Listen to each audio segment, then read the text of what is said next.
Legendary baseball player and noted wordsmith Yogi Berra famously said, "It ain't over till it's over."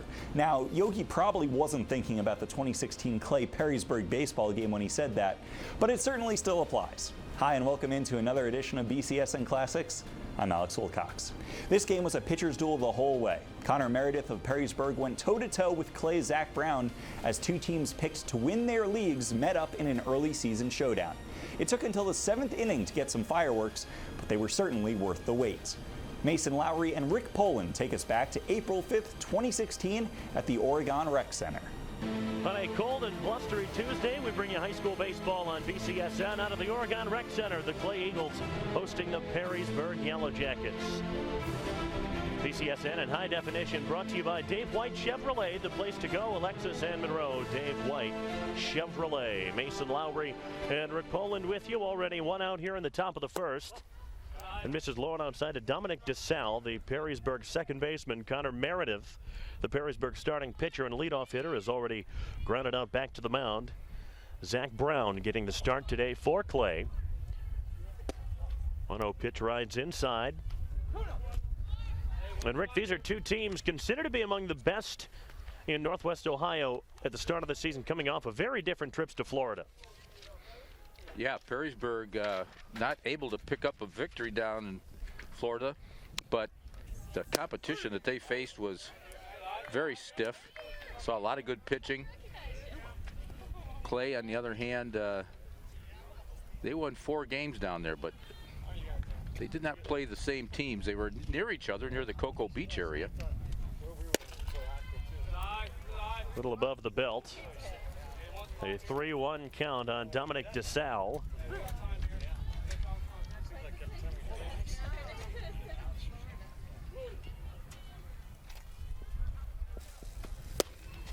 Swung right through that fastball. Now the count is full. And you could see a lot of giddy up on that fastball. Brown had an excellent outing down in Florida. He had 11 strikeouts against 20th ranked Columbus Sunbury.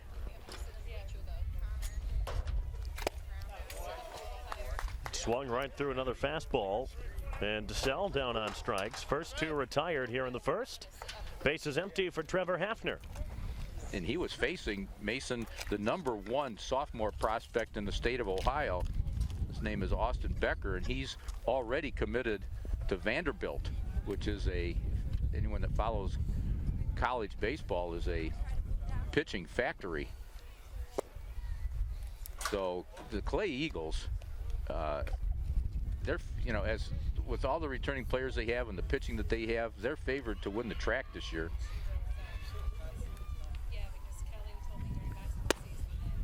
Hafner checks his swing.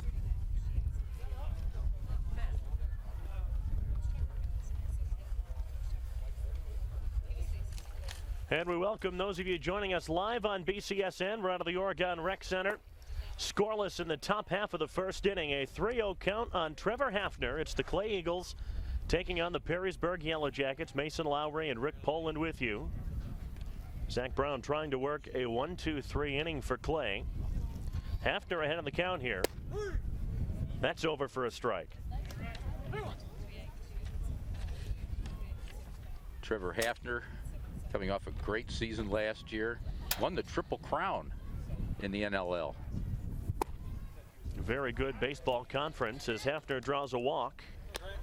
He's aboard with 2 outs. Grant Dellis, the left fielder, will try and move him along. Get a hold of one now. Come on. And yes, he is the younger brother of Mark Dellis. Here are the Perrysburg bats. Meredith, DeSalle, and Hafner the top of the order, with Dellis, Beer, and Kleinfelter in the middle. Mancy, Thacker, and Kruger, the 7, 8, 9 hitters today. Batting order brought to you by Dan Rogers Sports Zone. Best service, best price, on time.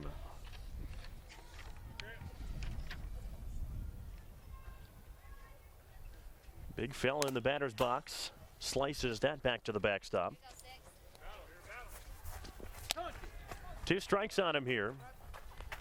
Zach Brown trying to get out of this first inning unscathed. His older brother Mark, who is now at Findlay, University of Findlay, playing baseball, had a no-hitter earlier this spring. Flip to first to keep Hafner there. What a high school player Mark Dellis was. And not just on the diamond either. Great football player, good wrestler, tremendous three-sport athlete. Here's the 0-2. Just got a piece of it. That trickles back our way. Had an at-bat to remember for a lifetime in the state semifinal, state championship in Columbus, a ringing double off the fence. And that helped Perrysburg on the way to getting into the final game. Another toss to first. Still 2 strikes on Grant Dellis at the plate. They ended up losing in the state finals on a game that I still say to this day has not ended. I don't think the final out was made in that game. Zach Brown makes the final out of the top of the first inning. Grandelis strikes out. That's 2 punch outs in the first for Zach Brown, who pitches around a 2-out walk. To the bottom of the first here at Oregon Rec Center, scoreless.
Perrysburg looking for their first win of this young season, and for both teams, first game played in the state of Ohio.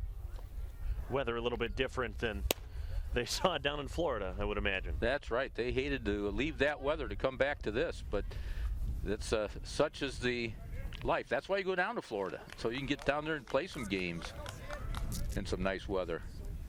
It'll get nice here sometime. Maybe by June. So we hope. That's Christian Orr, the shortstop, who will lead off. Clay picked at the top of the track in preseason. Up at the letters from Meredith. Perrysburg picked atop the NLL with Anthony Wayne, projected to nip at their heels all season. That's at the knees for a strike. A lot of balance in that NLL. I mean, you look down that, from top to bottom, the way the teams were selected, and there's not much space between them. Or skies one behind first base. Justin Beer makes the catch. 1 up and 1 down in the bottom of the first. Let's look at the Clay bats. This batting order brought to you by Dan Rogers Sports Zone. Best service, best price on time. It's Orr, Cannon, and Quinlan, the top of the order.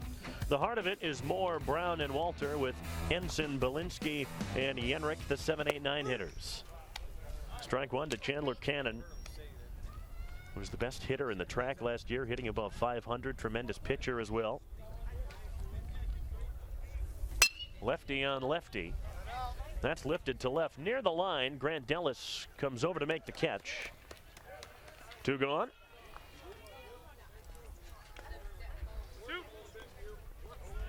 For John Quinlan.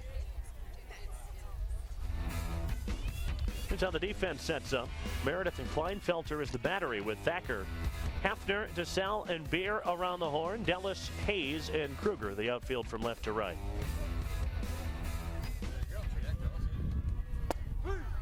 Strike 1 from Connor Meredith. Meredith had a nice outing down in Florida also.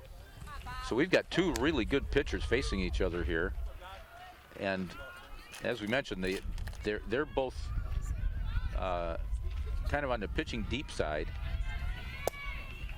Meredith is probably the #1 starter for Perrysburg this year.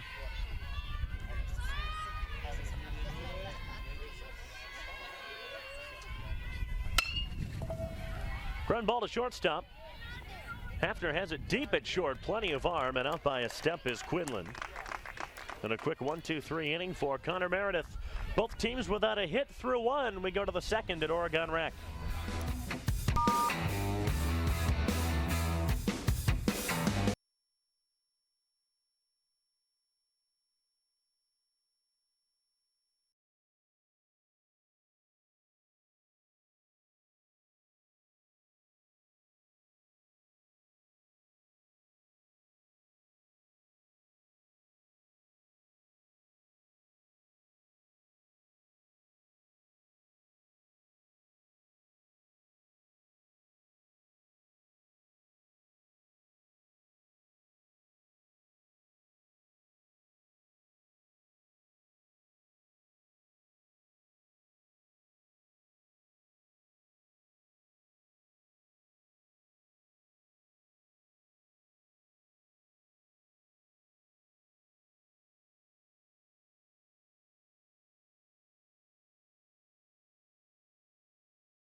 Zach Brown, you mentioned that great outing earlier this year against Sunbury Big Walnut down in Florida. His battery mate is Quinlan with Yenrik, Orr, Walter, and more around the horn. Lingdor, Cannon, and Ensign, the outfield from left to right.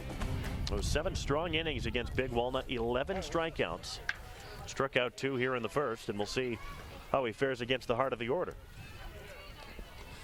When you figure that they can come to you back to back with arms like Zach Brown and then Cannon, who's out in center field today, that's a pretty good 1-2 punch right there. Now they have 7 returning starters, does Clay, and 1 additional letter winner back from last year, and 7 seniors. So this is an experienced club. And boy, with that breaking pitch that we just saw there in the repertoire, a team like Clay has potential, Mason, to not only win their conference, the track conference, as we said, but maybe go deep in the tournament too. Justin Beer behind 0-2. Worth noting that the track this year goes to a home-and-home format in league play. So 14 conference games in the regular season, which I believe means they've dropped the tournament format. That would be correct, as we see a little wave at a fastball kind of up in the zone a little bit. Zach Brown with 3 early strikeouts. Here's Tyson Kleinfelter, the catcher. Kind of missed that tournament, but we have noted over the years how sometimes that can be a dicey situation for teams that are still alive in the state tournament, because it's played right in the middle of that state tournament. Yeah. If they were to have that tournament at another time, meaning the state tournament, I think the state tournament should be moved to allow leagues that want to have a postseason tournament to determine their champion, to allow them to do that without jeopardizing themselves. Here's the 1-1. Swung and missed there. How far back would you move the tournament then, the state tournament, that is? They would only have to move it a week probably, or 2 at the most. When you figure that the only teams that are going to be affected. That's a line drive to left, and that gets down a base hit. First hit of the game comes off the bat of Tyson Kleinfelter. They don't want to play the state tournament when school is out, but you're only talking about a couple of teams in each division that are going to be in that boat. And they do it in Michigan without a problem, as we see that there was a little top spin on that ball and it kind of nosedived into left field, but hit pretty good. And Michigan's done it for years. They wait till the regular season is over, and then they start their state tournament. And they play double headers at the district level. And so they pare teams down relatively quick. And it really makes you have the best team. The best teams really make it to the state tournament and finals in Michigan because they're deep. Chris Walter makes the play at second base, got it to Moore at first. The base runner, Kleinfelter, had to dart out of the way to avoid being hit by the ball. Out number 2. Man in scoring position for Perrysburg, and Alec Thacker at the plate. Sitting out here in the cold, I know it's kind of odd talking about the state tournament, which takes place in June, but... Well, it makes us feel a little bit warmer. Yes, just the thought.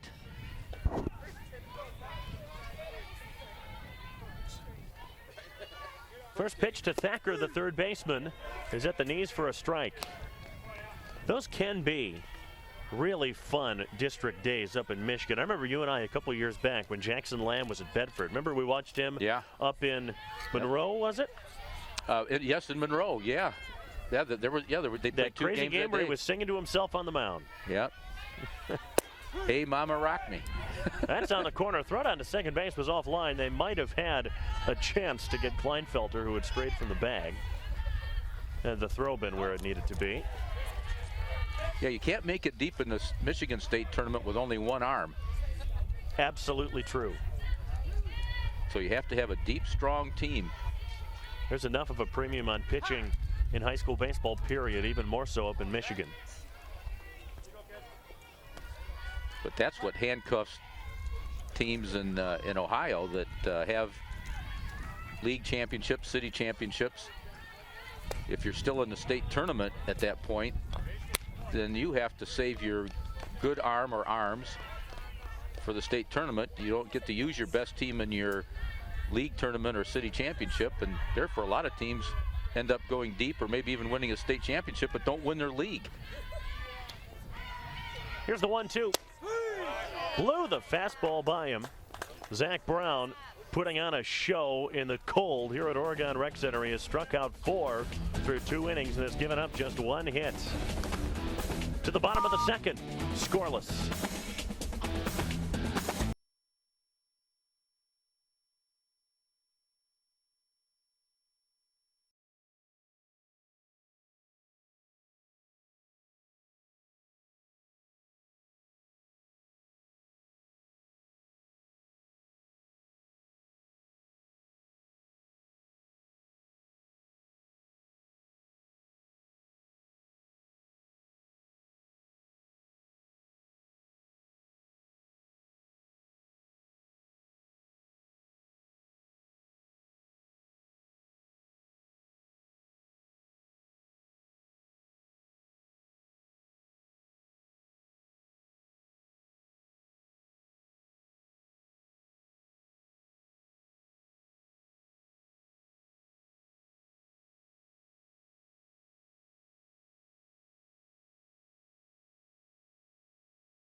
First game in Ohio this spring for both of these teams. Perrysburg with 1 hit, Clay without any. The heart of the order, Moore, Brown, and Walter will bat against Connor Meredith, who needed just 9 pitches to get through the first. Well, that's good on a day like today. These coaches don't want to overtax their good arms here early in the cold, and so there's Coach Dave Hall, who's certainly one of the deans of baseball coaching. 31st year for Dave at the helm of Perrysburg. Does a fantastic job.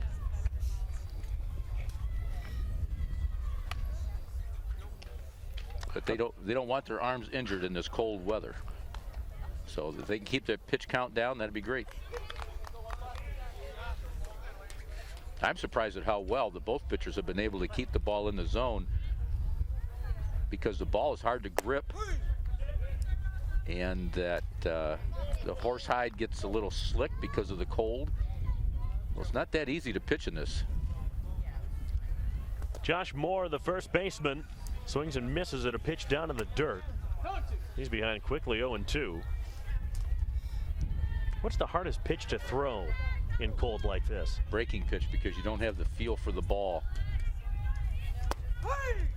That's on the knees for strike 3. First of the game for Meredith. Josh Moore knew it right away, too. Boy, he gave him a couple of nasty curveballs, and then just when you think you're looking for it again, as a left-hander, you're thinking he's going to throw me another curve, and he slips a fastball by you. Nice job of pitching there in pitch selection by Perrysburg. Pitcher v. pitcher here as Zach Brown fouls it off. And filed it off. And that's another thing. The hit, it's not a really good day to hit either, because you're kind of stiff, and these guys that bring that fastball on your fist, it still stings with the aluminum. I was going to say, everything feels like it's hit off the hands, doesn't it? Yes.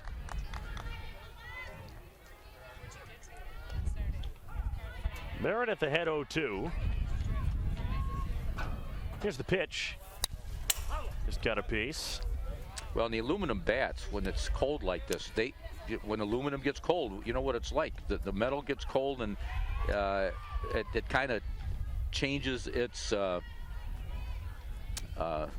velocity, you know, its ability to have that trampoline effect. Chop to second base. DeSalle comes in, throw to first in time. Out by a step is Zach Brown. And by velocity, I mean the velocity of the ball coming off the bat. And they do make bat warmers that you keep your bat in, you can slide it on there and keep that aluminum warm. I don't see anybody using one today, but it really does help. And it helps with wood too. I know that the New York Yankees, their bat rack is heated. Of course it is. Chris Walter pulls a single into left. Oh, you know what? They got him at first base. Oh, they did. He took the big turn, and you don't make big turns when Trevor Hafner has the ball in his hand, because he's got a cannon on that right side of his body that he just shoots the ball. Walter trudges back to the dugout. Scoreless at Oregon.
Back here at Oregon Rec Center, top of the third, no score between Perrysburg and Clay. Kind of an odd out to end the last half inning.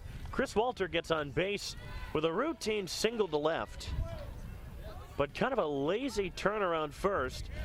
And Trevor Hafner, who had caught the ball on the infield, he got it in from the left fielder, noticed, threw over to first, and they got him. That's a great heads-up play by Hafner, because you know that, hey, you know, guys get a little lazy sometimes. I shouldn't say lazy. It's nonchalant. It's not laziness, because you've got a base hit and it's to left field. So you figure going around first base, you've got extra latitude to take an extra big turn on a ball hit to the left field, because that's a long throw to make. But that little toss to Hafner, and then the key to that is you just automatically just turn and throw. And I wouldn't be a bit surprised, Mason, if they haven't been working on something like that. Because when you have a player like the caliber of Trevor Hafner, first team All-State in baseball last year, and that kind of an arm, you can sometimes trick guys into outs like that. Routine roller to second. Jake Kruger is out.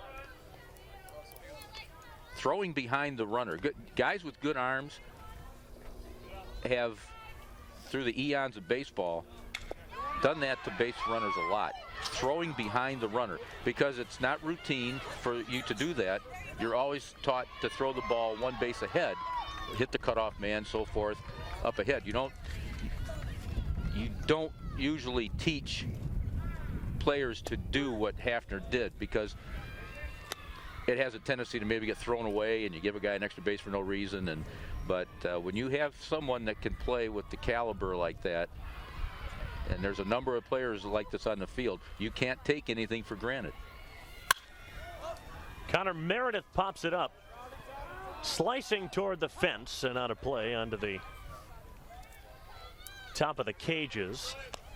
2 strikes on him here. Another nice day at the Oregon Rec. There's softball games going on all around us, behind us.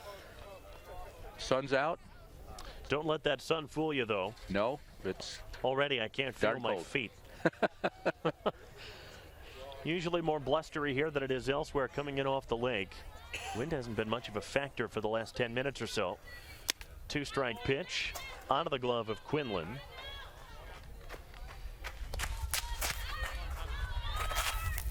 Zach Brown's got a heck of a fastball as Quinlan trots out to have a word with him. And both starters we've seen so far in the early going using their full arsenal, aren't they?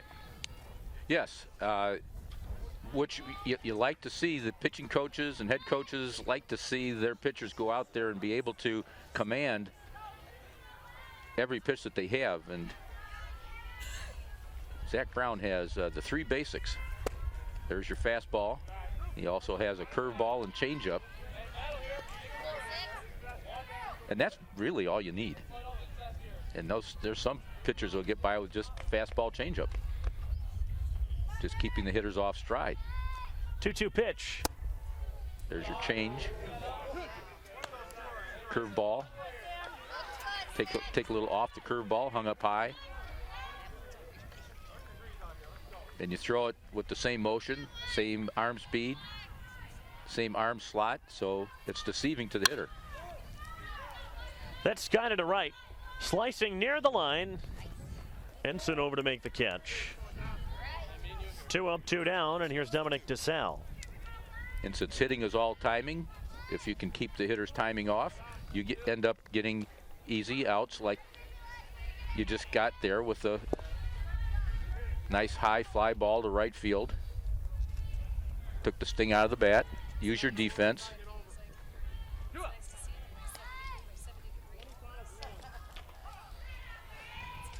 That'll keep your pitch count down too.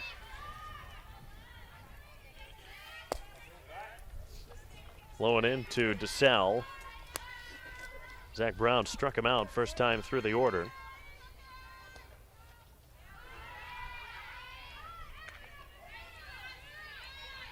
The 1-0 pitch. Chopped back to the backstop. Just couldn't get around on that fastball. When you see the off-speed pitch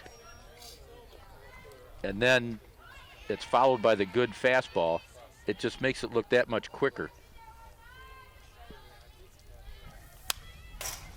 Fouled back again. 2 strikes on DeSalle. Kind of interesting fences out here at Oregon Rec Center. You've got high fences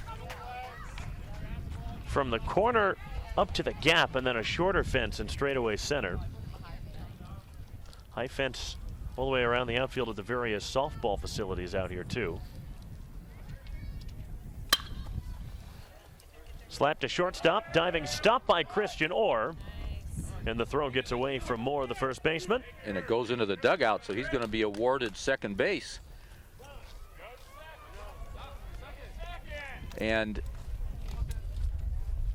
what you're going to see here is a curveball away. Now he threw a couple of fastballs by him. He just fouled off. But watch this. He's going to get out front. See, out front. But he kept the hands back. The feet went, but the hands were kept back, and he was able to slap it, get a little bit of giddy up on it, hit it on the ground. And when you hit the ball on the ground and force the other team to make some plays, sometimes good things will happen for you. And I guess they gave Mr. Hafner the free pass, and out of respect for his hitting ability. Nice stop. That's Grant Dellis then with 2 on and 2 out. Right center, left center. Let's go. After at first having been intentionally walked. And in high school, the reason why he went down there so quick, all you have to do is say, Blue, we want to put this man on, and he just gets to walk down to first base. No throws needed by the pitcher. Grant Dellis ahead here 2-0. He struck out on 4 pitches back in the first. Yellow Jackets looking to break the deadlock.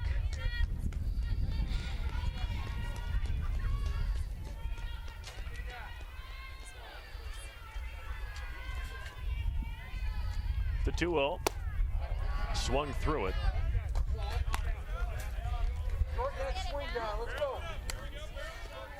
Just so tough to catch up with that pitch on a cold day. And it's got some late movement too.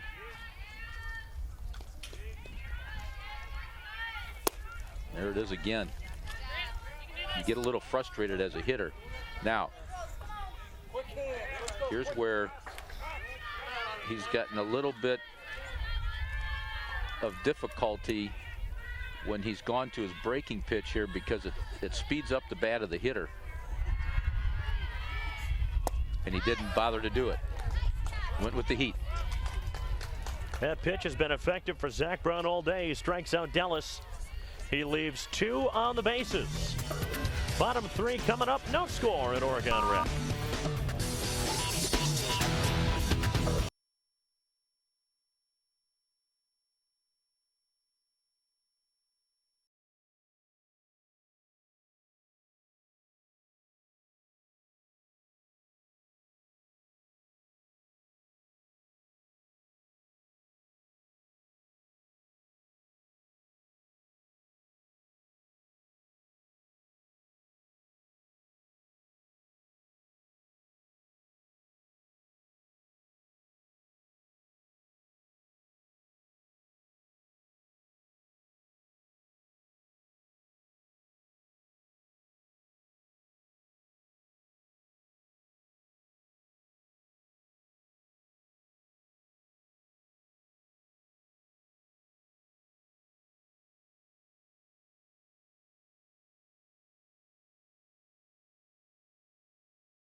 Look at the wind out here in Oregon. Scoreless between Perrysburg and Clay.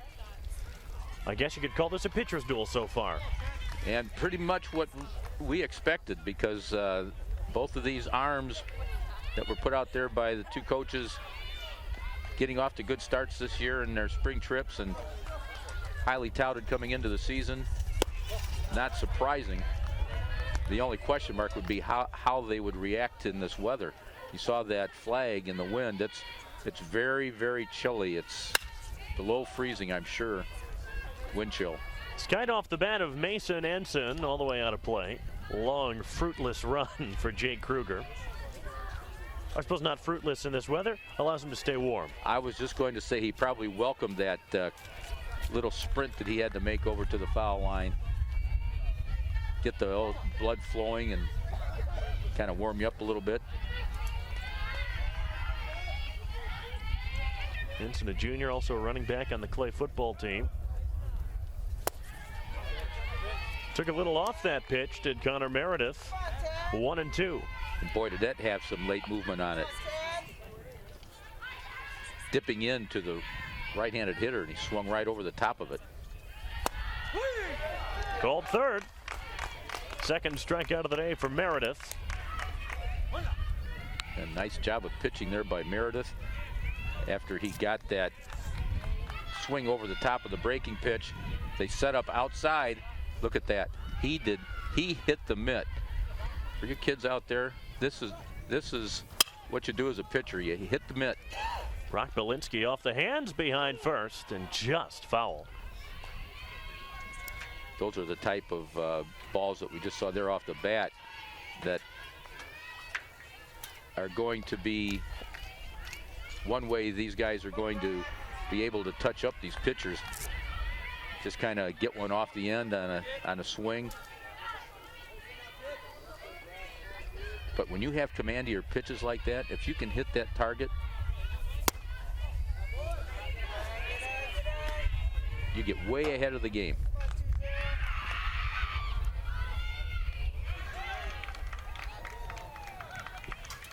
Here's the 1-1 to Belinsky. Out of play. You got softball players on all fields around here who have to be wary of foul balls. There's a game going on directly behind us, and you and I have to be wary of a home run to straightaway center. Take one to the back of the head. Well, and the wind is blowing out on that field, so it's not out of the question. Blowing, you know, relatively hard off the lake, keeping it very chilly. Stays alive again. Nice job of staying alive, because that's a pitch that a lot of times you can't even get a piece of. But for a pitcher, that's about all the hitter can do with it. Just foul it off, because you can't get on top of it. Outside. Belinsky staying patient. He's worked a full count. This is the longest at bat of the game that Connor Meredith has had to deal with. And you should be able to guess fastball here. Popped up. But up in the zone. Probably ball 4, but you can't take that chance. And it looks so good coming in. When it's up there like that, it's in your eyes. But again, that's a pitch that a hitter just cannot, when it's thrown with that kind of velocity, get on top of. And the worst thing that's going to happen is foul it off. Called third. Got him. On the 8th pitch of the at-bat, Meredith sits down Brock Belinsky. Well, he busted him inside. Let's see where this pitch is. See how that catcher caught that ball and framed it. That's an excellent job by Kleinfelter to catch that ball without letting the hand drift inside any farther than that. He bought that strike, Mason, with that catch, the way he framed that pitch. Most catchers will catch that on the inside and let their mitt drift, and you can see what he did there. He kept the mitt from going down. He's doing a real good job of not moving the glove. 1-1 count on Yenrick. It's hit to shallow center. Catch is made by Matt Hayes. And another 1-2-3 inning for Connor Meredith. He's faced the minimum number of hitters through 3 innings, scoreless to the 4th.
Everybody's bundled up here at Oregon Rec Center, scoreless to the top of the fourth. Justin Beer, Tyson Kleinfelter, and Nicholas Mancy will bat against Zach Brown.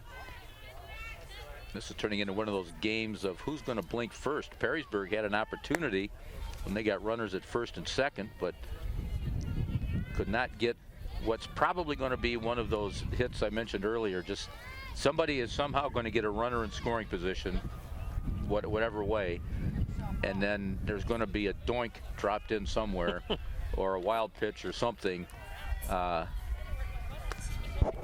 This is one of those games where something odd is going to happen to decide it.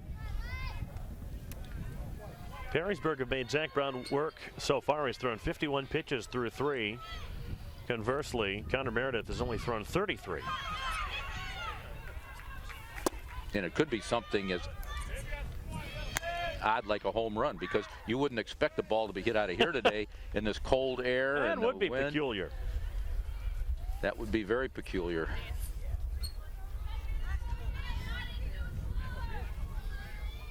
Off speed with the first offering. That misses low and outside to Beer, who struck out on 3 pitches in the second.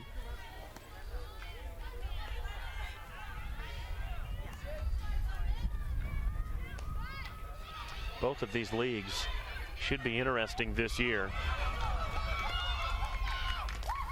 That gets away from Quinlan. 2-1 count on the big first baseman. The track, you've got Clay, who have lost so many close games in the last couple of years. You would expect this would be a group that would be hardened and ready to go. St. Francis always has pitching depth. St. John's always has talent. Well, you bring up a good point. That pitch stays up high. You bring up a good point for Clay, because each of the last 2 years, each year they've lost 6 one-run games. Yeah. And virtually all these players experience that. Beer draws a leadoff walk. And so you've kind of got that in the back of your mind. And that's why they think this is a big game for them, because they think if they can knock off somebody good early, that will kind of change their fortunes and give them a more positive outlook going into the season. Even though they should have a positive outlook based on the talent that they have, I think the enigma of those one-run losses kind of sticks in the back of your craw. Bunt has popped up. Quinlan couldn't get out of his crouch fast enough.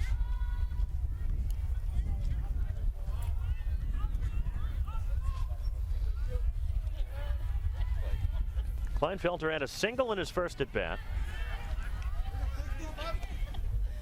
Trying to move on Justin Beer, who's at first. So the Clay Eagles are really attacking this game as something that they need psychologically too. Better bunt, but still foul. And now there's 2 strikes on Kleinfelter, and that should change his approach.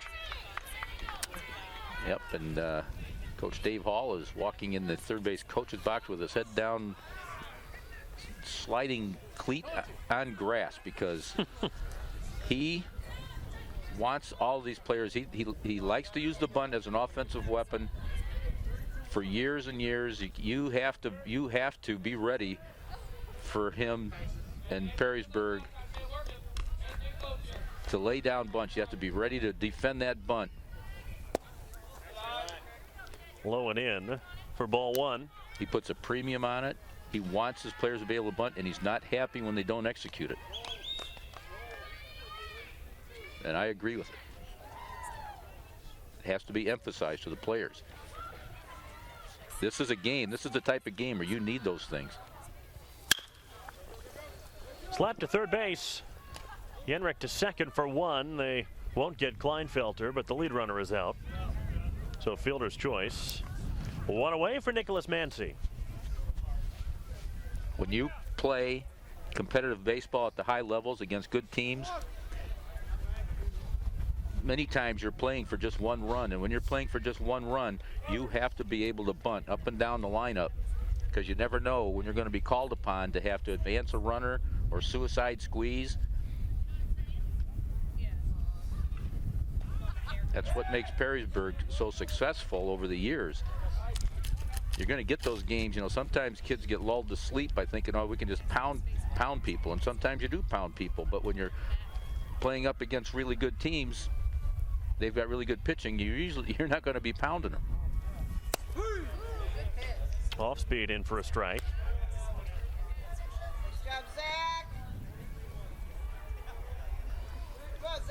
Mincy grounded out to second in the second. Oh, you see a little knee buckling there on that breaking pitch inside. Got a piece of it. 2 strikes on the Perrysburg DH. See, but not advancing that runner to second base. You don't give your DH a chance to maybe get a looping single in someplace. Good lead at first. Let's see if maybe they don't try to get him to second. Oh, yeah. Didn't know what he wanted to do. Well, and that's what the good pitchers do. They create indecision in the mind of the hitter. He's gearing up for the fastball, and he's way out in front. Can't pull the trigger on the curveball.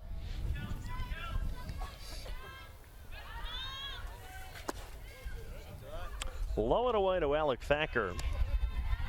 Zach Brown now has 6 strikeouts through 3 2/3. Nice job by Quinlan, scooting to his right, keeping the ball in front of him and not allowing that runner to get down to second base. Low and outside again. The last time you and I were together was up at Whitmer for Whitmer Maumee last week. That's a ballpark with a ton of room behind home plate. Not a lot of that here at Oregon Rec. Yeah, it's kind of in between. It's much shorter. It's definitely not as deep as most backstops. Not a lot of foul territory at all, in fact. That's rolled to Christian Orr, the shortstop. A flip to second. Lead runner is gone. And so are the Yellow Jackets. Get a leadoff walk of Justin Beer, but nothing more. Zach Brown continues to cruise. So does Connor Meredith. A pitcher's duel here in Oregon.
Top of the order for Clay will bat here. That's Orr, Cannon, and Quinlan against Connor Meredith. In a scoreless game, Meredith and Zach Brown battling on the mound. Meredith has needed just 33 pitches to plow through 3 innings. First time through the order, struck out 3, all on called third strikes. We'll see what this top of the order learned the first time around. You bring up a good point. That's always the measure for both, both teams, both pitchers. What do you do the second time around? You've seen him once.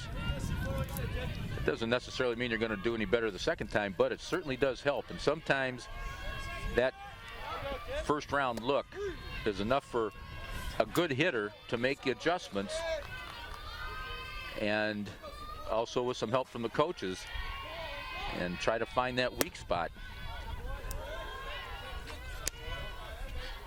1 ball, 1 strike on Christian Orr. Meredith doesn't waste a lot of time between pitches. That is smashed between first and second for a base hit. Well, maybe we've seen something here. And not only that, the pitch counts increase for the pitcher, and the stress of the game increases as we see this fastball being taken the opposite way, which is what you want to do. Don't try to pull it. Stay right on it. And he hits it hard on the ground in the right field. Let's see if they bunt here. Ooh, jammed him. Perrysburg looking for the bunt. And a little indecision on the batter. He kind of looked down to third like, what, did I miss something? Between the belt and the letters for a ball. See the infield, the third baseman is in on the grass. Shortstop and second are pinched for the double play. Got a piece of it foul. I think what we saw there in the first 2 pitches, Perrysburg maybe guessing or anticipating bunt, calling for the high fastball, because we saw 2 high fastballs on the first 2 pitches. And that's because that's the toughest pitch to bunt. A lot of times you just pop it up. But he didn't show bunt. Runner off of the pitch. Cannon lifts that to left field, and that gets down on one hop, bobbled by Dellis. Orr had already pulled up at second base. But the first 2 are on here in the 4th. The Eagles maybe with something going here. Well, a lot of times what you do is you say, I'm not going to take the bat out of my good hitter's hands, even though it's a left-hand pitcher. And they actually had the hit and run on, and he did a little inside-out swing there, let the ball get deep on him, and took it the other way, and a little something going here now for the Clay Eagles. Quinlan pops up that bunt into no man's land. A chance for Beer or Meredith to get to it. So it's strike 1. Here we go, back to the execution of the bunt. First and second, nobody out. You want to get that runner to third base with less than 2 outs in the worst way. You have to be able to get the ball on the ground. Perrysburg in at the corners. That's a better bunt. That'll do the job. Meredith's only play is to first. Second and third with 1 out for Clay, with their cleanup hitter Josh Moore stepping to the plate. Nice job by Meredith, making what is not an easy play for a left-handed pitcher. Nice technique. Just caught the ball with the bat. You want to be on top of the ball, get it on the ground. You're just giving yourself up. That's why they call it sacrifice. And now infield is in. Jammed him with a fastball. Awkward from Moore, who struck out looking in the second. Well, it's tough for a left-handed hitter against this tough left-handed pitcher. That's on the corner. He came in, and then he went out. And Kleinfelder again does a nice job of showing the umpire that pitch. Ooh. Swing and a miss. Well, he just attacked him. They knew what they had from the first at bat. And he goes inside. Now the catcher was set up on the outside, but that can be deceiving, because sometimes, especially with the runner on second, if they're worried about the runner picking up signs, and not just signs but location. Zach Brown left that down to the dirt. Go ahead, Rick. It's important too for a hitter if he knows where the ball is going to be pitched. If he knows it's going to be outside, inside, he can make adjustments. And if the guy on second base can give him that target. That's over for a strike. For instance, if the runner on second sees the catcher set up on the inside, he can flash that to the hitter. But the pitcher can always use shin guards or something else as targets and just, deke them. Slow ground ball to DeSalle. And Meredith pitches out of a 2-on, 1-out jam. Clay leave 2 on the bases. This pitcher's duel continues. We go to the 5th. No score.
End of the fifth here in Oregon. Beautiful sunny Tuesday evening. Top of the fifth. Couple of hits for each team. Zach Brown back to the mound. He's thrown 65 pitches so far. That pitch count may be something to keep an eye on. When you're down in Florida and you're playing as many games as you do in a short amount of time, you need your starters to go the distance if they can. You need him to throw 7 innings against his Sunbury Big Walnut and strike out 11. Once you get into the early going of the regular season up here in Ohio, you need to use that pitching staff a little differently. Yeah, and when you're down there, it's easy to get loose and stay loose. And when you're ahead in the count a lot, he probably was in that game, so pitch count probably wasn't that high. You're not that worried about injury. The coaches said it was very nice weather down there in the 80s. Jake Kruger leading off for Perrysburg. Brown misses with the first 2. Meredith and DeSalle will follow.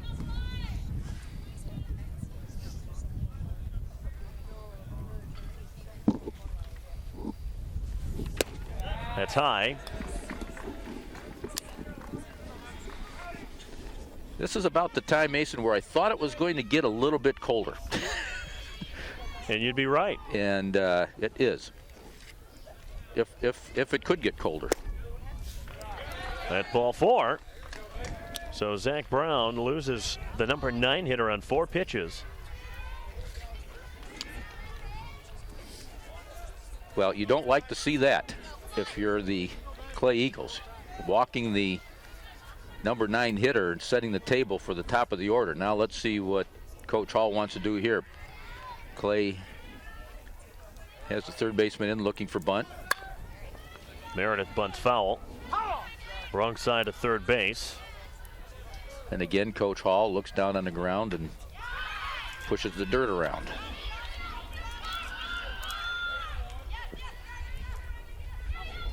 He may have come around a little bit too late with that bunt.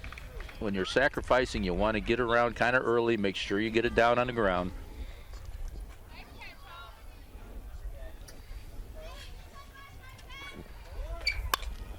That one's popped up. And initially Quinlan didn't know where it was. That didn't land too far from home plate. It's 0-2. How much does bunting get worked on in the winter and into the early spring? It depends on the program. I'll tell you that Perrysburg works on it a lot. It's a big part of what they do offensively. So it depends on the philosophies. Down to the dirt and blocked by Quinlan. And this will show you what a premium Coach Hall puts on the bunt. He had him squaring around. He had him bunting again with 2 strikes.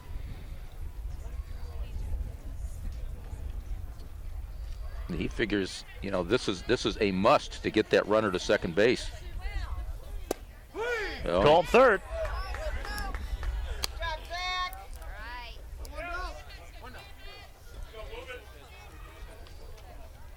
Now where was it? Oh, look at that. Just drop off the table on the outside part of the plate. We talked about Kleinfelter framing pitches. Quinlan can do the same thing. Here's Dominic DeSalle. He won't bunt. He'll lift that to shallow center field. In to make the play on the run is Chandler Cannon. So DeSalle only sees 1 pitch, and it's out number 2. Good pitchers, good teams, good pitching staffs usually have good catchers, and both of these teams have good catchers. As this ball, again, the sting taken out of the bat, induces an easy fly ball in center field. And now Hafner bats with 2 outs, and this is what you'd like to see when he steps in the plate, that the worst you got here is a runner on first. I would think Zach Brown won't give him anything good to hit. I would, intentionally, anyway. I think you're probably going to see an intentional here. I don't think they really care if they move a runner down in the scoring position. They're not going to give Hafner a chance to beat him. Oh, he gave him a fastball. Oh, and Hafner is mad at himself for missing it. He can just tell by the body language He got a fastball on the belt, and he was a little tardy. He has walked twice already, one intentional, one not. Watch this. He was geared for it. Oh, yes. Just missed it. The 1-1 inside. Runner goes to second, and the throw not in the right spot. He's not going to swing the bat. If they don't say put him on, Blue, I'd be surprised. They did it earlier in the game.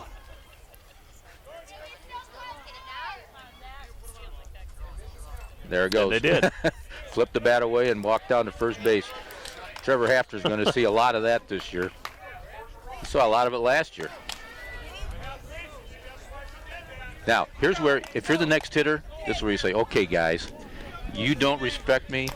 I'm sure they do, but that's the respect that they have for Trevor Hafner. But you kind of take that as a challenge when they walk purposely the guy ahead of you. And that's what Coach Dave Hall is saying to him right now. He said, make them pay to do that, you know, make them pay for doing that. This is a challenge. They're throwing the gauntlet down here to you. It's Grant Dellis, who has struck out twice already. And an infield conference on the mound, now over. There's 2 outs, 2 on in a scoreless game. Now Clay goes out there, and they've got the book. They know what happened the first 2 times up, where they were successful with Dellis. Might they want to change their approach so that he's not geared up, because he knows what he saw last time.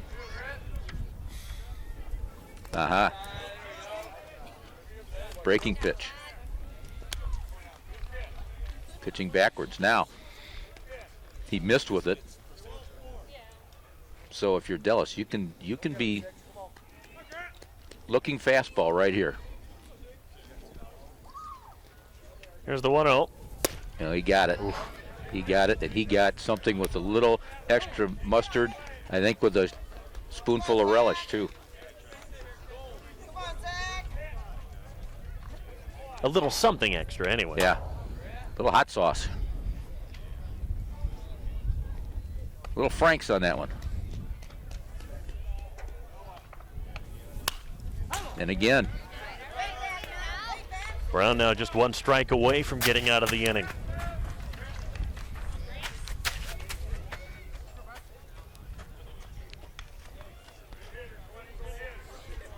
Now you got to shorten up your swing if you're the hitter, because you got to be looking for anything. Keep it short. Just get short to the ball and spoil it if you have to. Peter For the again. 3rd time today, Grant Dellis strikes out. That's 8 punch-outs now for Zach Brown. Perrysburg have left 7 on base through 5 innings. To the bottom of the 5th in a scoreless game at Oregon.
Chris Walter will lead off.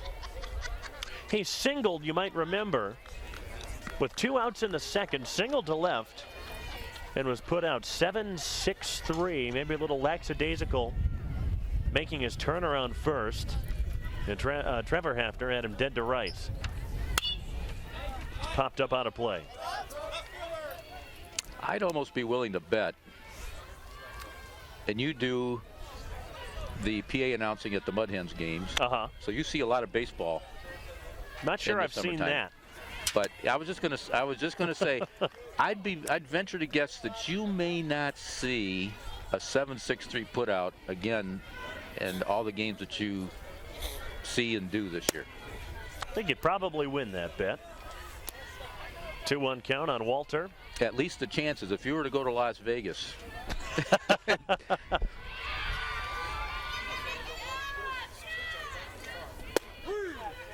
In my time now at the Mud Hens, I haven't seen very many kooky things. Did get to see Mike Hessman set the minor league home run record last year. That was awfully cool. Down in the dirt with a breaking pitch. Haven't seen many ejections. Maybe this will be the year for minor league weirdness. And not just the promotions either. Walter swings and misses. 5 strikeouts now for Connor Meredith. Well, I don't think I ever saw Larry Parrish get tossed from a game ever in Toledo. I mean, you talk about somebody that was kind of even Steven in terms of temperament. That was Parrish. Strike at the knees to Mason Ensign. I saw him get hot under the collar just a few times, and you knew that if he got hot under the collar, there was a really good reason. Absolutely. He was probably right. Game late last year, we saw our only 2 ejections. Opposing team and on the same play, too. Manager got run, and then the aggrieved player got run as well. Mud Hens opening day just 2 days away, Thursday on BCSN. That's going to be a lot of fun. Popped high and out of play off the bat of Mason Ensign, the Clay right fielder. A lot of fun for the fans. Definitely opening day, and there's going to be so many more fun venues with Hensville opening up. That's smashed out of play. And I can tell you, having been through all of the Hensville facilities, it is awfully cool. Got to come check it out. The menu at 9-2 looks phenomenal. So you got some preview dinners, I guess, huh? I got to look at the menu. Oh. But the menu looks great. Here, take a look at this. Oh, man. Hey, man, there's only so many places you can get duck in this town. You can get it done at 9. Oh.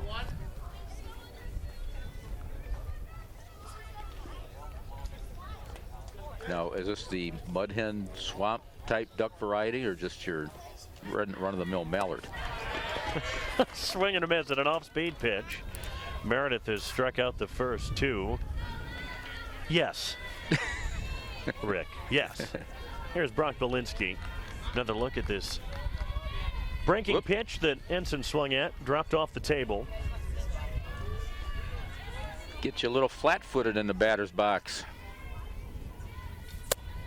Brock Belinsky worked a long at-bat first time up, saw 8 pitches, struck out looking. Yeah, talk about guys that have seen pitches. He's probably seen more than anybody. At least he will after this at-bat. He's ahead 2-0. This is a big guy, that right-handed hitter, that you want to keep the ball away from him. It is drilled to left. Dellis goes back. And that's why. Pitcher-friendly park. He caught a lot of that one, but it's a 1-2-3 inning for Connor Meredith. We've played 5 here in Oregon. Still no score. Belinsky put a charge into this one, but it stayed in the park.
Zach Brown and Connor Meredith have been tremendous. Zach Brown's day on the mound is done. That is Chandler Cannon. So if you're the Perrysburg hitters, things go from bad to worse. Zach Brown was awfully good against them, and Chandler Cannon, one of the best pitchers in Northwest Ohio.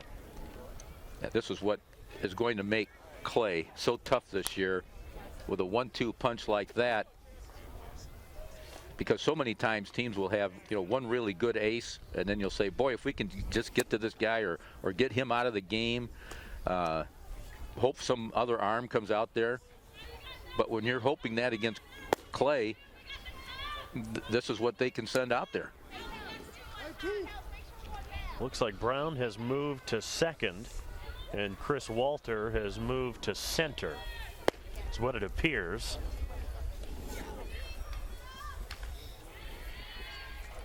That would mean the spine of the defense stays mostly the same, but the piece is rearranged a little bit.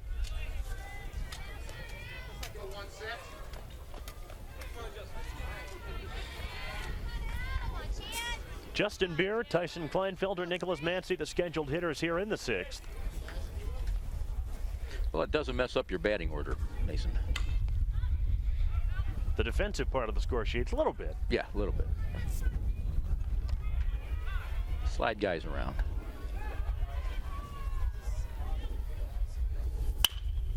Cannon's got quite a fastball. That's pushed foul from Beer. Just exactly what we thought, Mason. Two really good teams. Two of the best in the area facing each other. This is also probably going to be a preview of a game that you might see in May at tournament time.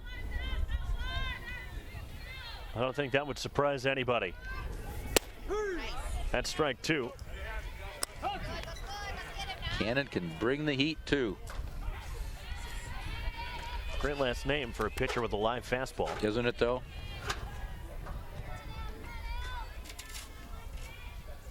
The 0-2. Up in the zone. And he's a prime example of not having to have a huge build. He's not your giant. Lifted to center. Walter didn't have to move too far to make the catch. He's just very compact with a very live arm, and good mechanics. Gets every ounce that he has behind this pitch and has good command. Here's Tyson Kleinfelter. Does have a hit today. That's a looper to shortstop. Orr was fooled. Bare hands, throws, got it. Wow, what a play. That's the best play of this young season. I knew as soon as that ball left the bat, those are one of those balls that have that spin on it, and as soon as it hits the ground, it'll take a wild hop, and that's exactly what it did. Hop to his right. Oh, man. Bare hand and throw all in one motion, and he needed every split second of time saving on that to get the runner at first base. A strike to Nicholas Mancy with the bases empty. Those are the type of balls that come off the bats of tough pitchers like Cannon. Just weird stuff if you do make contact. Time called well before the pitch. Mancy's 0 for 2, a line out and a strikeout.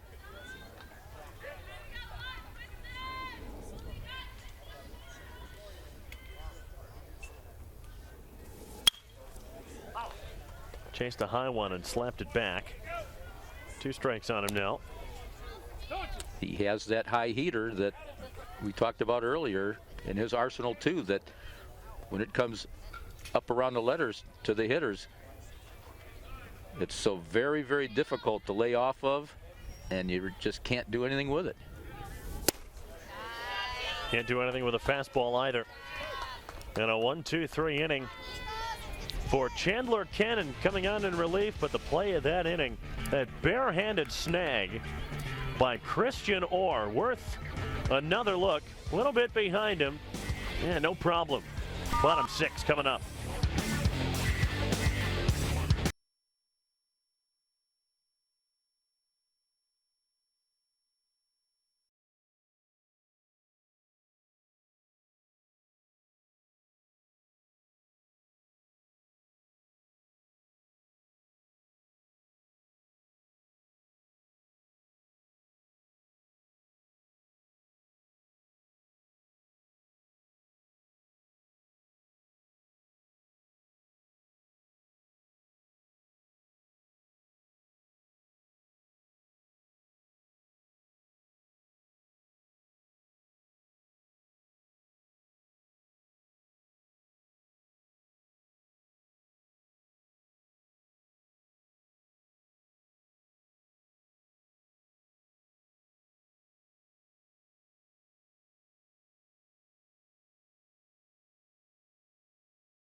Connor Meredith back to the mound for Perrysburg. He'll face the 9-1-2 spots in the lineup that's scheduled to be Yenrick, Orr, and Cannon. It's that top of the order that gave Meredith fits in the 4th. Orr and Cannon singled. And Quinlan laid down a sacrifice bunt, but he struck out Josh Moore and got Zach Brown to ground out to second. Yenrick struck out in his only other time up. Well, everything magnified here, every pitch. The tenseness of the game. Sometimes that gets 2 players. Yenrick, a hard ground ball to second. Easy play for DeSalle. 1 away.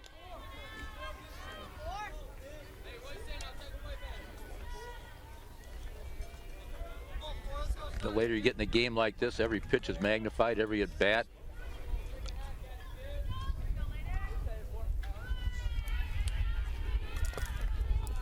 Christian Orr takes a pitch in the dirt.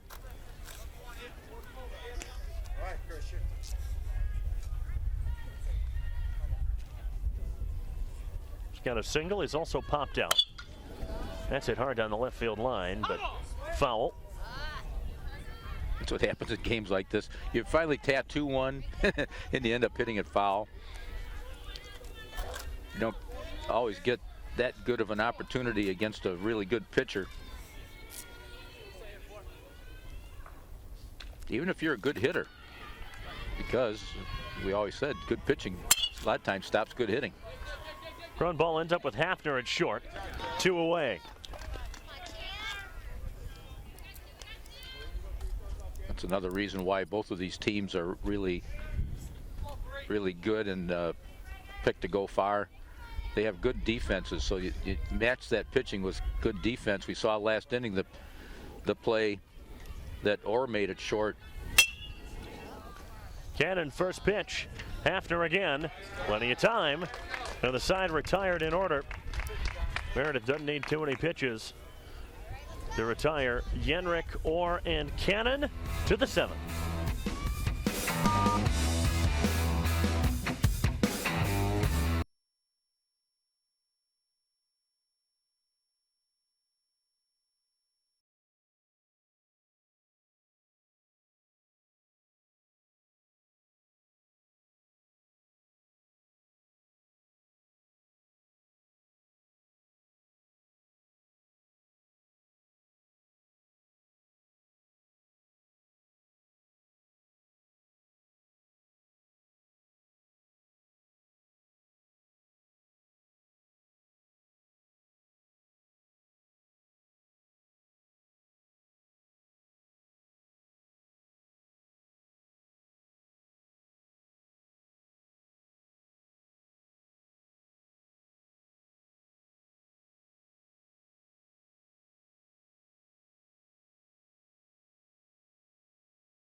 Chandler Cannon on the mound for the top of the 7th.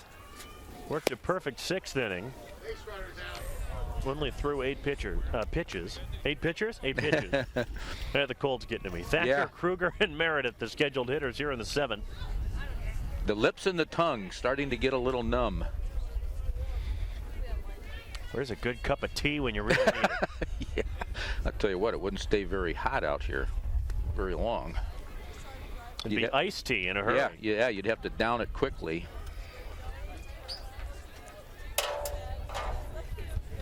Alec Thacker leading off. Fastball high. Zach Brown struck out 8 through 5 innings. Cannon on in his place. And that's hit hard to right field. Base hit. It's the number 8 hitter reaching base to lead off. See if Perrysburg can do anything with him. It's their first hit since the 3rd. Nice job of going with that pitch, taking it the other way, getting the fat part of the bat on it, hitting it hard. Now I'll bet you a Coke after the game that we see a bunt attempt here. This is your number 9 hitter. Meredith on deck. Kruger at the plate. If you want to get on the good side of Dave Hall, put down a good bunt here. Folded back. It's a strike. And that's the one thing about a sacrifice too. If it's not a pitch that you think that you can handle, bunting wise, don't try it, because you just might make a mistake and pop it up. Wait for a good one to bunt, something you like. Look out. Oh boy. 0-2. This is gonna prompt a little pep talk here about being focused and positive and making sure you get the job done. I'm sure you saw it earlier. They kept the bunt on with 2 strikes because they absolutely thought it was imperative, and I would think it's the same right here.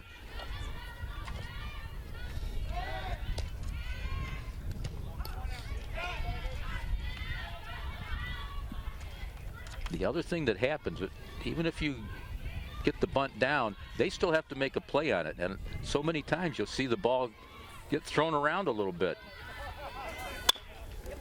Kruger bunts, that hugs the line but stays fair. Yenrich's throw in plenty of time. Go ahead run in scoring position. And everybody applauding on the Perrysburg side, and the young man's going to get a greeting at the dugout from all the players for getting the job done. That's how much they, you know, watch this. Nice job of keeping the barrel above the ball, watching the flight of the ball. That's the premium that they put on bunting. That's why he gets the high five. We'll pull the head off on that one a little bit. There, see, that's a little over anxious swing there. You see that go ahead run down at second base. Top of the 7th. Get a little over anxious. Pressure's on the defense and on the hitter. That's a strike. What a nice pitch there by a veteran pitcher like Cannon. Command of the pitches. Here's the 0-2. Swing and a miss. Or did he get a piece? I think he did get a little bit. Got a little bit of it. Trickled it back to the screen. He almost completely missed. So still 1 out for the moment. It's going to be a curve ball. Down in the zone. Ooh. Took a little wet. You know what? He might. I don't know whether he ticked it or not. It might have just skipped off the glove. You and I are very close to home plate. I didn't hear much of anything. No. If anything.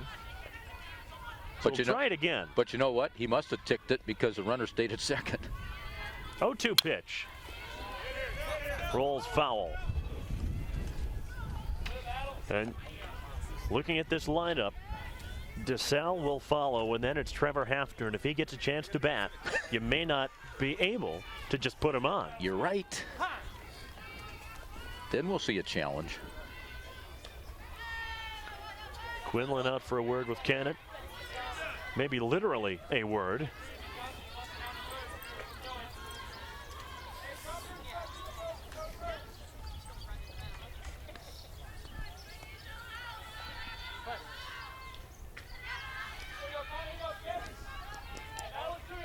Another 2-strike pitch from Cannon. Foul back. Nice job of hanging tough at the plate. Classic here. You got good hitter, good pitcher. Cannon moving his defense a little bit. Probably going to see a fastball here. It's high. He was having his second baseman and right fielder move to their left, which means he was expecting a late swing, which usually means fastball coming.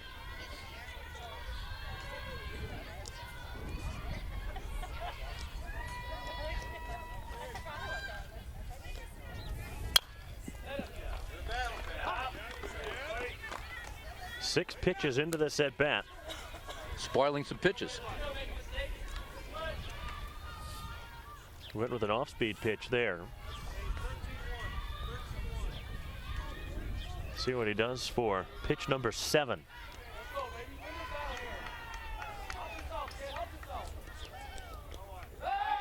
Gonna look back to second. He's proving he didn't forget about Alec Thacker down there. No one covering the bag though. Popped out of play again.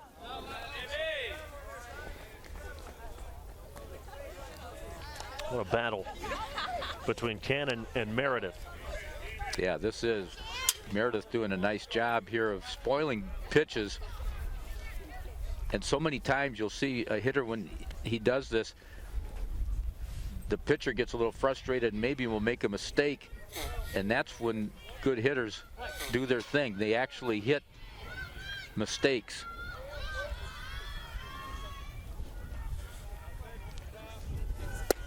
Ooh, a breaking pitch. Froze him.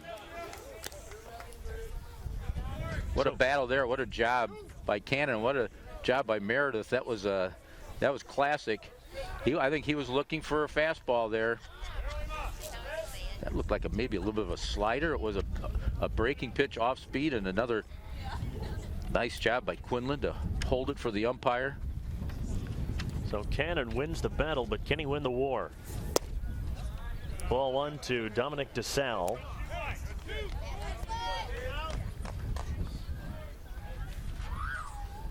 Got on base in the 3rd. DeSalle is going to see strikes.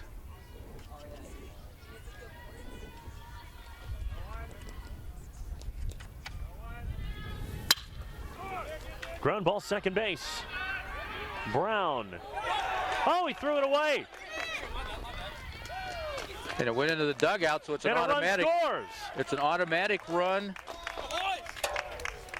Well, we mentioned something goofy was going to happen. That was Zach Brown, the starting pitcher. The first play he's had to make at second base, and he threw it into the dugout.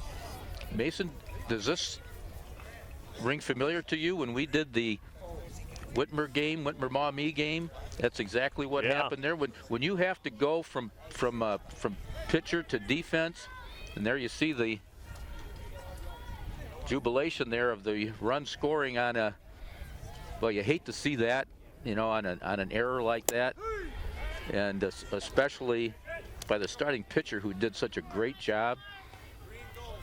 It's you know, baseball can be a tough game. It can be very good and rewarding, but there's a lot of baseball that sometimes is hard to swallow for some players. And you have good things happen to you, but it's the type of game where bad things can jump at you at any moment.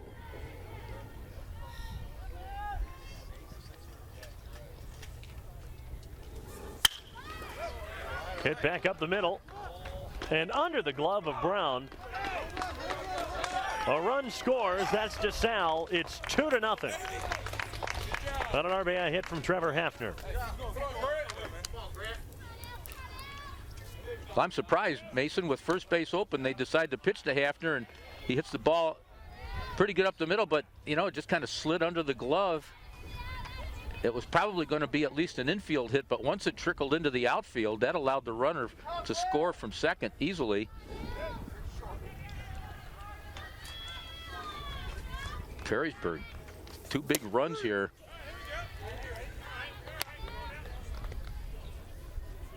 I do believe those would both go as unearned. Grant Dellis took strike 1. Swings at strike 2.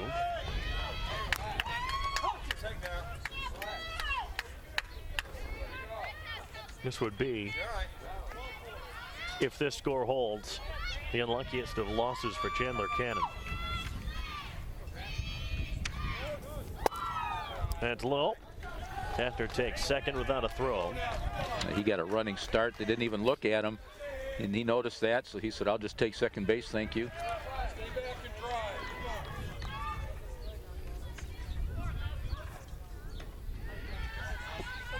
1-2 count on Dellis. He's going to go to third. And he'll take it.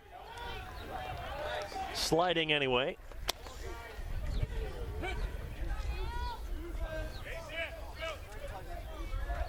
Well, you might think, okay, well, you've given up 2.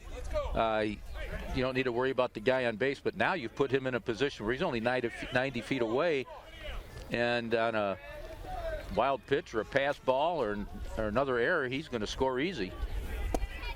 Low and outside. Now a full count.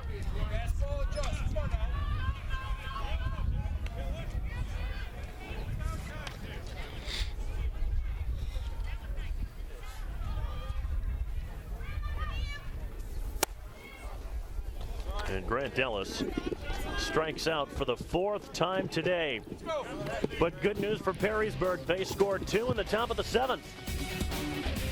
They'll take a 2-run lead with Clay down to their final 3 outs.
Last call for Clay, down to their last 3 outs.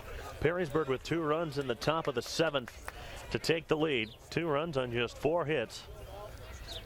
Like we said in the last half inning, that would be a hard luck loss for Chandler Cannon coming on in relief of Zach Brown.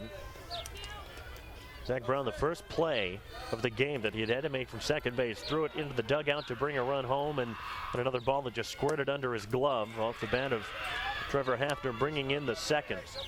John Quinlan leading off. Josh Moore and Zach Brown scheduled to follow.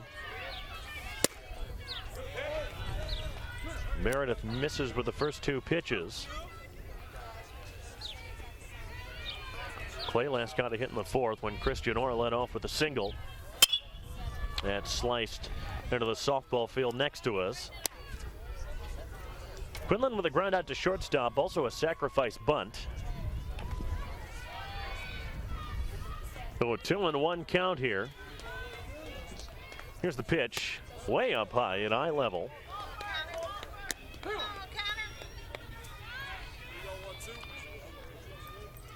Clay looking for base runners. Meredith trying to shut the door. Fouled off, a full count. Well, you know, he wants to close it out.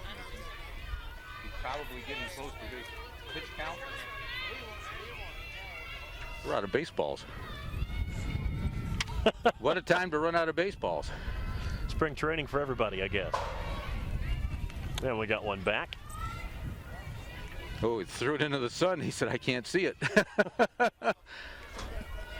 Nobody on base, otherwise they might have moved up 1 or maybe 2. It is getting low in the sky.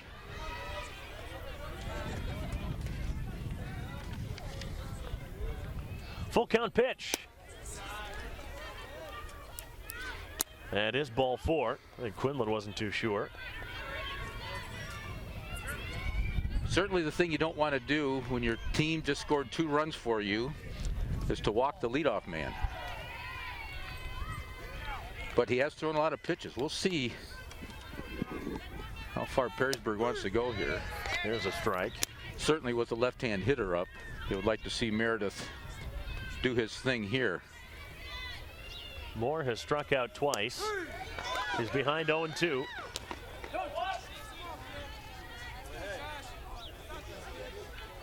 You have to feel for the left-handed hitters.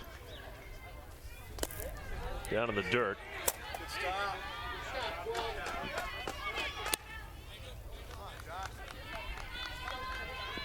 Now there's a key there. Perrysburg with Kleinfelder keeping that ball in front of him keeps the force in effect. Inside.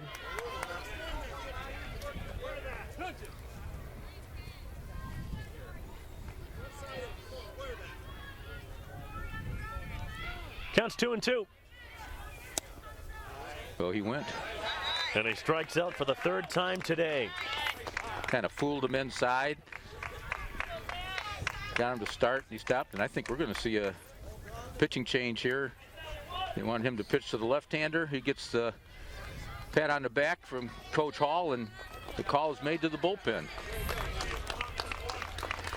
So what an outing for Connor Meredith.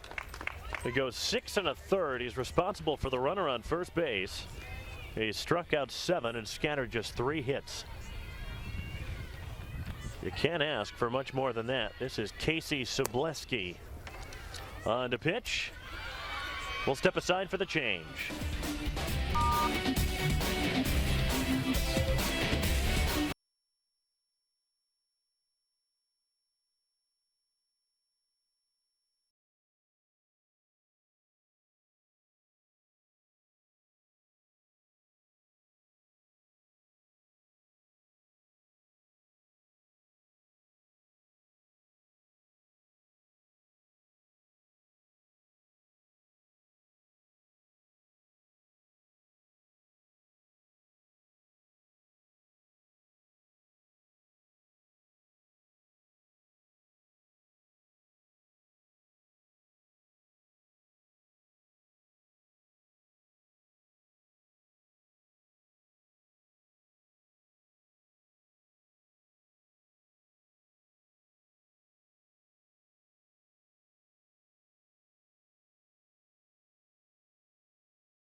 New pitcher is Casey Sobleski.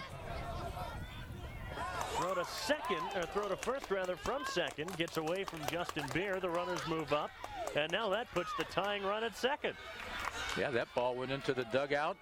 That's the third one we've seen make it into the dugout today on that first base side from the right side of the infield. Boy, they had what could have been a double play. But then he got the bobble, then he tried to make a quick throw to first to try to get one and ended up throwing it away, and the tension builds. Pitch is high to Chris Walter. Justin Beer at 6'5" at first base, a big presence there. It's kind of like in basketball. You want to give it to him in the paint at chest level or higher. That throw is way too low for the big first baseman to get to. Yeah, he's got the long arms and the big reach. Yeah, just get it somewhere within the area code, and he should be able to bring it in. Boy, he's just missing with pitches.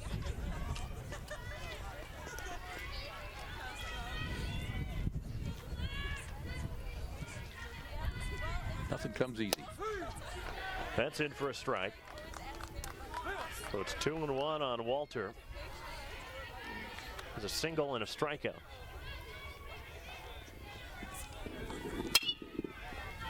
That's skied to right. Kruger having a runaway. He couldn't make the play. And this will tie the game. 1 run scores. Brown holds at third. So now that's the tying run at third and the winning run at second. I thought for sure that would score both runs. I'm not sure what happened to the runner at second base. You know, I didn't think this was going to be routine because the wind is blowing hard out that way, and I think that did kind of take that ball a little bit.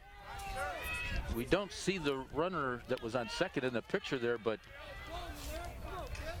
he just barely made it to third base. That's a break for Perrysburg.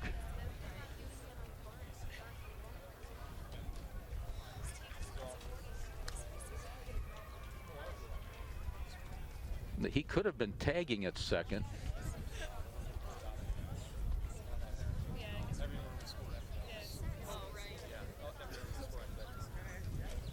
And that's may have what happened. He may have been just planted on second base. And he may not have even seen the ball get missed by the outfielder at first.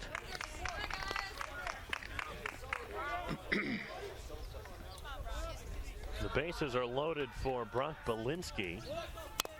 Well, the suicide squeeze, they pulled a Dave Hall on him.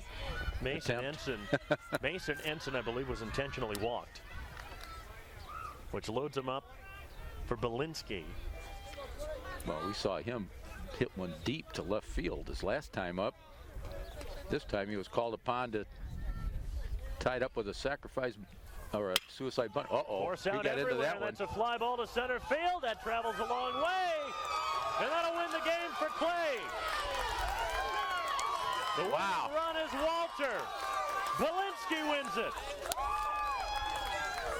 Talk about getting over the hump. We said that earlier. They had 6 one-run loss games each of the last 2 seasons, and they said we need to beat somebody. And how do they do it? With a come-from-behind 1-run victory of their own. Brock Belinsky was the hero in this one, smashing a 2-run walk-off double to win it for the Eagles. Clay went on to have a very successful regular season, earning the top seed in the Findlay district, but was knocked out in the second round by Whitmer. Perrysburg, meanwhile, eventually got back to their winning ways, coming into the playoffs as the 8th seed, but making it all the way to the district championship game before falling to Anthony Wynn. We hope you enjoyed this look back at the 2016 Clay Perrysburg baseball game. We'll see you next time on BCSN Classics.